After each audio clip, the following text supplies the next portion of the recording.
It's easy to get lost browsing the classifieds for Ferraris, AMGs, Aston Martins, but clearly those are out of the reach for most people. So what if you only had £2,000 or maybe £3,000 to spend on a car and you wanted something different, something that you wouldn't have been able to afford when new? What is out there for you if you want something with a bit more personality than a supermini? Well, I've bought this BMW E30 Touring. And I've brought this Volvo S80. And we're taking them to North Wales to assess their merits.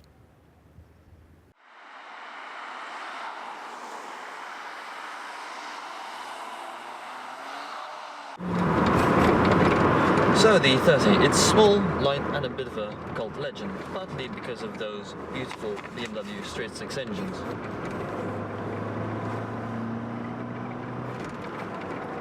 Or maybe not, because since this is a cheap car road trip, it wouldn't be fair to bring a pristine 325i. Those are starting to command some serious money these days. So, what do you get for your £3,000? Well, you get one like this, which is a slightly tired 316i with a 4-cylinder. And while that might not sound that great, it's still a lovely car to get to grips with the basics of performance driving. And that's because this is a car with rear-wheel drive, not a lot of grip, and semi-trailing arm-rear suspension. So it means that it gives you a lot of options to play with the car, to tweak the balance of the car. Well, either that or go through a hedge backwards. Be under no illusion, with 100 horsepower there won't be any Ken Block style heroics. Power oversteer is not that accessible or even that relevant. Although you can, if you find some space with nothing to hit, you can start to explore the world of power oversteer and opposite lock. But obviously you can't go drifting everywhere.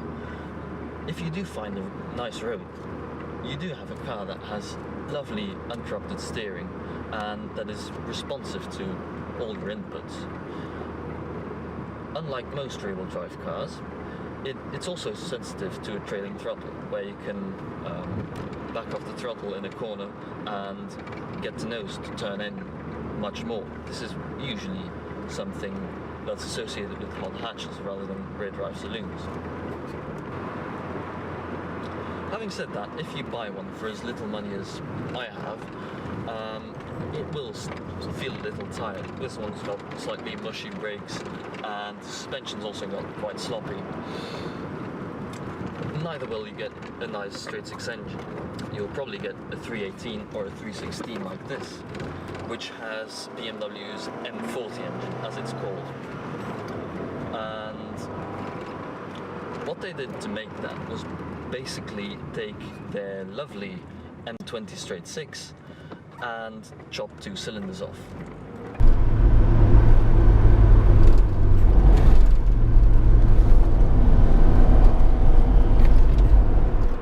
So as you'd expect, that means that it is a decidedly meh engine.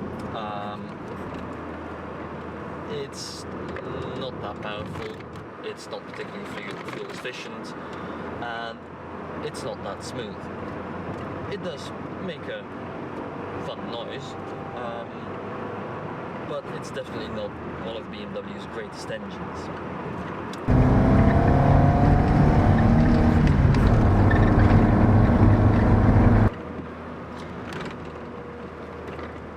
It is a great way to learn how cars tend to behave, because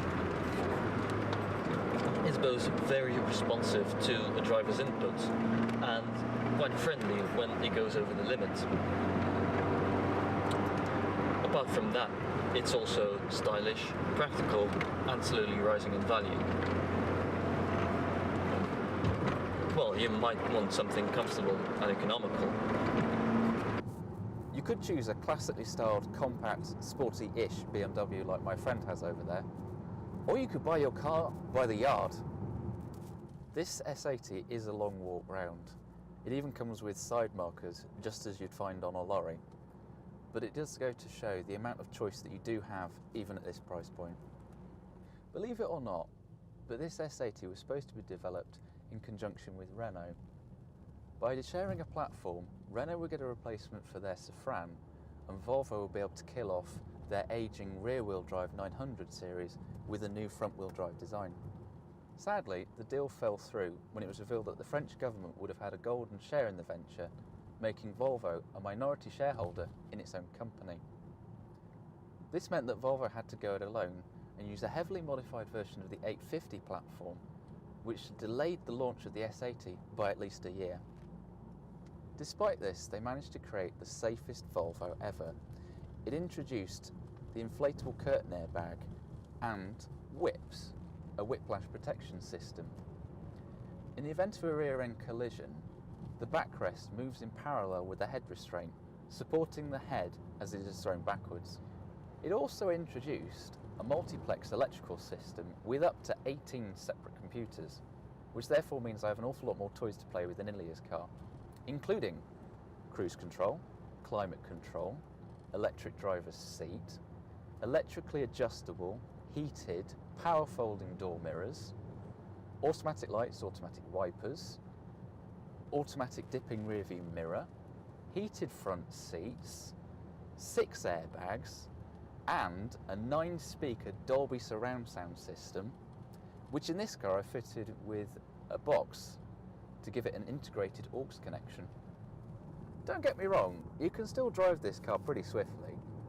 This one's fitted with the 2.4 litre D5 engine, which originally put out 163 horsepower and 251 pounds-feet of torque.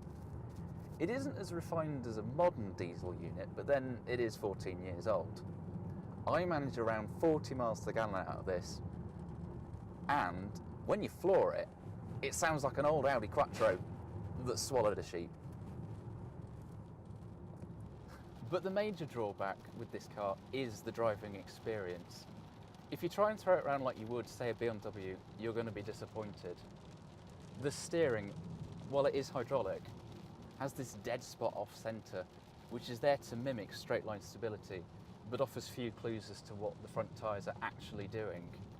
And the ride, while it doesn't make itself audibly known, is irritatingly fidgety and restless at low speeds, and is totally unbefitting of an executive cruiser. But overall, it's a likeable, honest car. I've had it for 3 years, I've done over 31,000 miles, done 4 house moves in it, and after all that, I can't think of another car that could have done it better.